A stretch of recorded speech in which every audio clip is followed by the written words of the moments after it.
Okay. Well, we're here because even though I did my own top 10 albums of 2012 already, And I haven't yet. I didn't exactly include this guy's input. So what we did, and what we're going to do for this video, is we're going to list off and talk about, instead of just playing the bits like I did for the last video, our collective favorite records of 2012 between the two of us. And we're going to go ahead and start this off. I'll leave some things in the description so you can just link to each album. But number 10 is Neverworld's End by Xandria. This album, it's a pretty good, basically just pure symphonic metal album. It's got lead female sung vocals all the way through, pretty much no harsh vocals on here, and it's like the band Serenity. It's purely just melodic symphonic metal, very big emphasis on the hooks. But that's the thing about this album. I've heard all of these elements done by other bands before, and they're not executed quite as well as they are for a lot of bands that I've heard do them for me. So, I don't know. This is number 10 because I kind of didn't like it, but Andy really liked it. So, what would you have to say about what made this album really stick out for you? I guess part of it, I mean, I might not have listened to quite as much symphonic metal as you have, so... Well, I mean, no, I mean, so I don't have as much to compare it to. I've listened to about as much as you have in terms of, just the pure non-death metal symphonic metal, so... Yeah. Black, whatever. I really don't know why I like this album quite as much as I do. It's just, I mean... The songs. Yeah, the songs. I mean, there are some okay ones, but they're also really good ones. Really, really good ones. There's diamonds amidst the normalness. You mean gems within the crap? But it's not crap, though, so I can't say crap. Oh, yeah, not crap. Right. There's only a few... Crowd, maybe. I don't know. Yeah, amongst the crowd. There's only a couple songs that I found to be a few songs that I found to be lackluster, and one of them was when they did this really sudden transition into, folk metal that I didn't really feel helped. I thought you liked Call of the Wind very much. Yeah, I liked one of them, but the other one was kind of lackluster for me. Anyway, going on to number 9, the Faceless record. Oh, this guy didn't like it. I did. I did not like it. I just didn't really listen to it that much. Yeah, so it's fair. Well, actually, I did listen to the first 3 tracks, otherwise known as the Autotheist Movement. The Autotheist Movement, you admittedly know, is insane. Yes, you admit it's fucking and that's because ridiculous. You played it how many times? But honestly, what this record does... I like that one. Yeah, In Solitude's great. But what this record does is it manages to have the Faceless evolve their sound, but still stay completely the Faceless, which is something I was stupidly afraid that Michael Keane wouldn't be able to do, but he delivered. And extremely progressive in the sense of sounding like previously made progressive metal stuff, but it's sex to the ears if you like progressive metal or progressive death metal of any variant. So, yeah. Number 8, we have Silosis, the new record, Monolith. Holy crap, Silosis. They are not definitely... Yeah.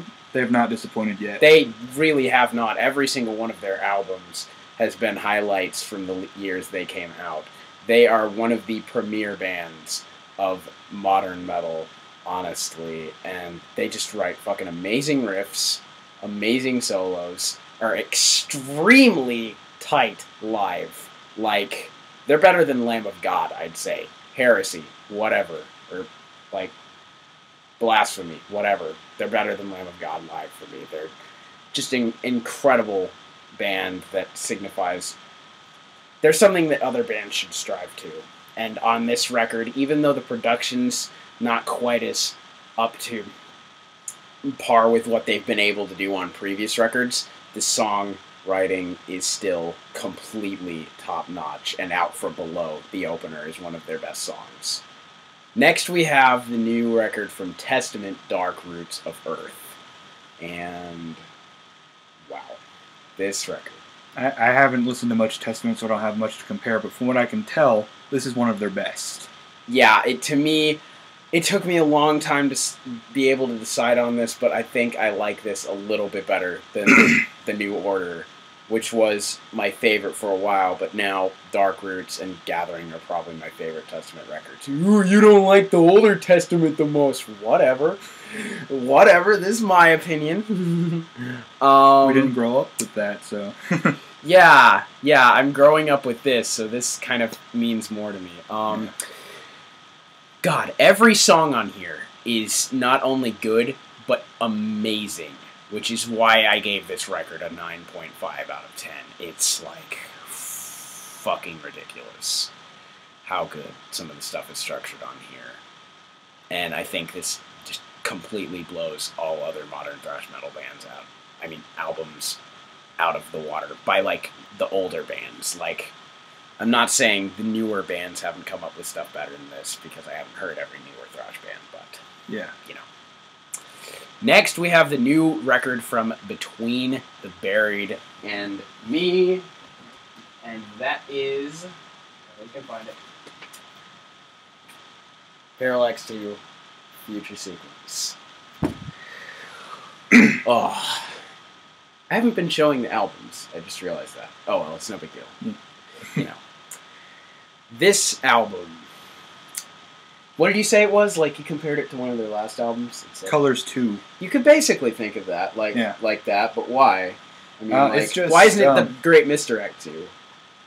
Well, for me, it's just, like I said, I put this in the review, like I said, I put this album on the same level as Colors.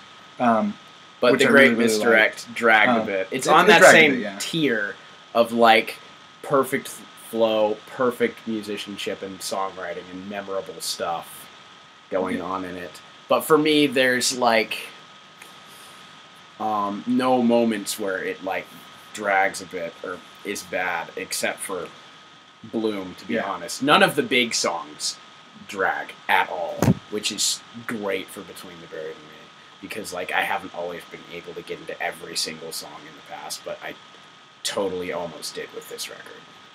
Definitely worthy of a 9 out of 10 and a number 6 spot on our list. This next one might surprise you. Number 5, Between Us, because this isn't just my opinion anymore. Colossus gets the number 5 spot. What do you have to say about Colossus?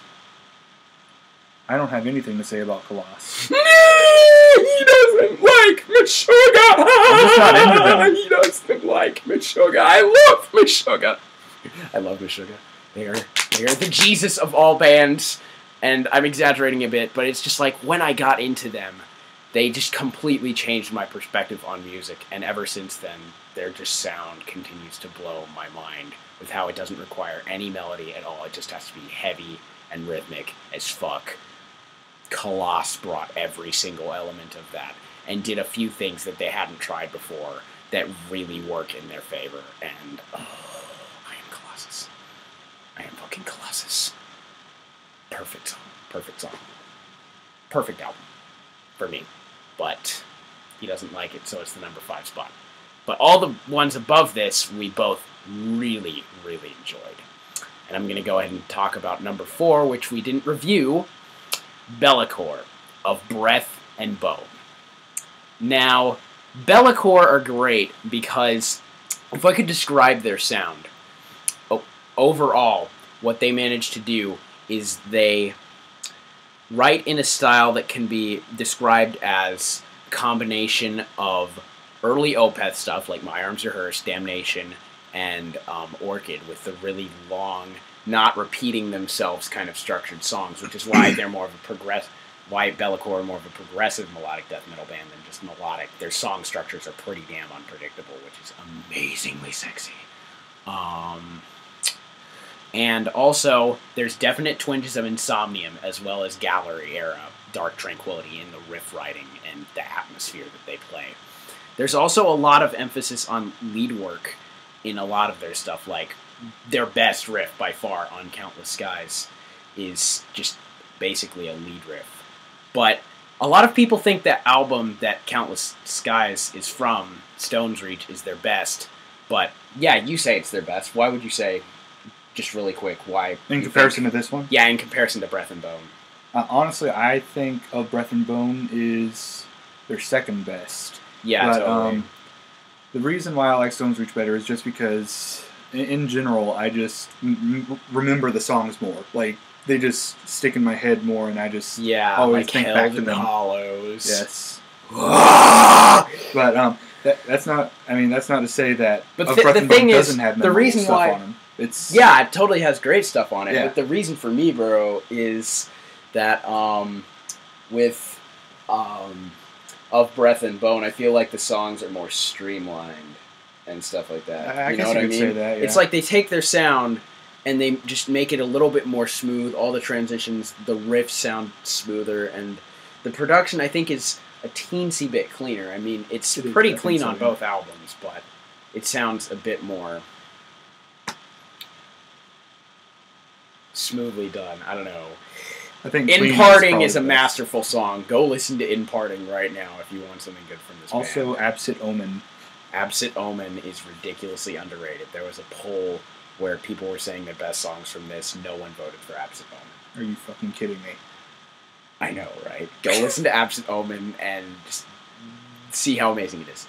Now, next band, Ubuntu, by the band Kultur. I don't know how you pronounce. It's an A with a fucking umlaut. How do you pronounce diareses? I have no idea. Anyway, this album came just like completely out of nowhere. Yeah, that's pretty much what I would say about Like, a friend of mine named PJ on Facebook basically... Oh, and he's on here on YouTube, too. His name's Sombrerozilla. He's a fucking fantastic reviewer. Go check him out now. And basically, he just linked this in a Facebook group I go to. Oh, I have a copy of it right here. Show it. Ta-da. Up close. There you go. Anyway, he linked this on Facebook, and I thought that the album artwork was the dorkiest thing I'd ever seen, and I almost didn't check it out. Then I checked it out and realized that these guys are basically the Between the Buried and Me of the more melodic vein of death metal. They are extremely progressive, have extremely long, complex song structures, incredible musicianship, and just incredible chord progressions, and just melodic And riff. well-doneness, and riffs, and solos, and just synths everywhere. But it's done well. Really well. Yeah, it's like, you'd think it wouldn't go well with the whole theme of the tribalness of the album, but it's good music. Who gives a fuck if it has to follow some theme or whatever? Yeah. But, fucking amazing. Speaking of following a theme and being consistent while making huge progressive songs, the next two, the final two we are going to talk about, we're getting up there.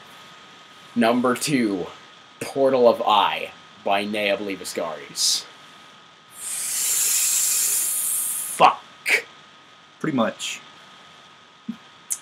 Like, we're getting to the point where we both rated these albums like 9.5 to 10s. This was a 10 for me and a 9.5 for him. And, roller coaster of musical oral bliss. That's what it is. It's like, now that Opeth has basically stopped with the extreme death metal sound, Opeth fans might just be like, oh, there's no more Opeth. Oh, what will we do? Look no further than Nea Bliviscaris, for they will satisfy your need for new music in this style. Plus violins. The violin adds such a perfect touch to this band, and it's part of what makes this album unique. Honestly, every song on here is perfect. At first, I wasn't big on the track Plague Flowers the Kaleidoscope, but that song is perfect. There's nothing wrong with it. It is a perfect song. All of these songs on here are pretty much flawless, and this is the best album of its genre since Blackwater Park, and should be heralded as a classic for this generation, or 2 decades, or whatever, of metal in times to come, as well as our number 1. Speaking of times to come, Times to 1. Time Yes. 1 by the band Winter Sun. Oh, Jesus Christ. Have you stopped listening to Sons of Winter and Stars or Time in the Land of Snow and Sorrow since it came out? I haven't either! The songs on this are incredibly ridiculously addictive, and it makes it hard to believe that Yari would say that Time 2 just completely blows Time 1 out of the water, like he feels the second half of the album is better than the first half. Like, it's hard to believe because this is already on such a level of perfection, and you can listen to 13 11-minute songs in a row for so long and just love every second of it and know everything. Well, almost everything, because you can't hear all the layers. But really, what this album did is it totally succeeded in something that Yari I never really knew about this album that he was trying to achieve until very recently. He was trying to go for the sound of the album Infinity by Devin Townsend. Because that album, what Devin Townsend tends to do with his productions is just like layer everything, copy-paste layers onto one another and just make these huge walls of sound.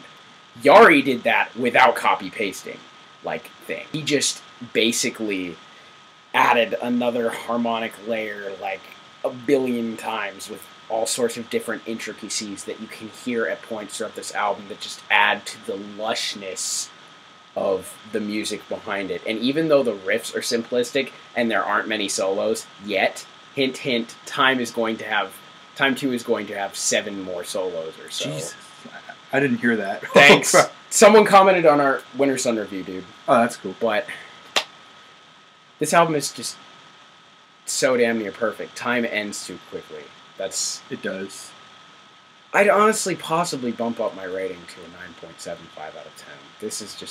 This totally deserves to be at number 1 for our co-join albums of the year list.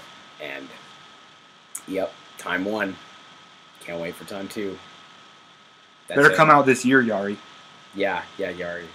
We love you, but please release it. And then release the super awesome sci-fi based new Winter Sun album that you're working on sooner than later, please. Yes. Alright, bye guys. Bye.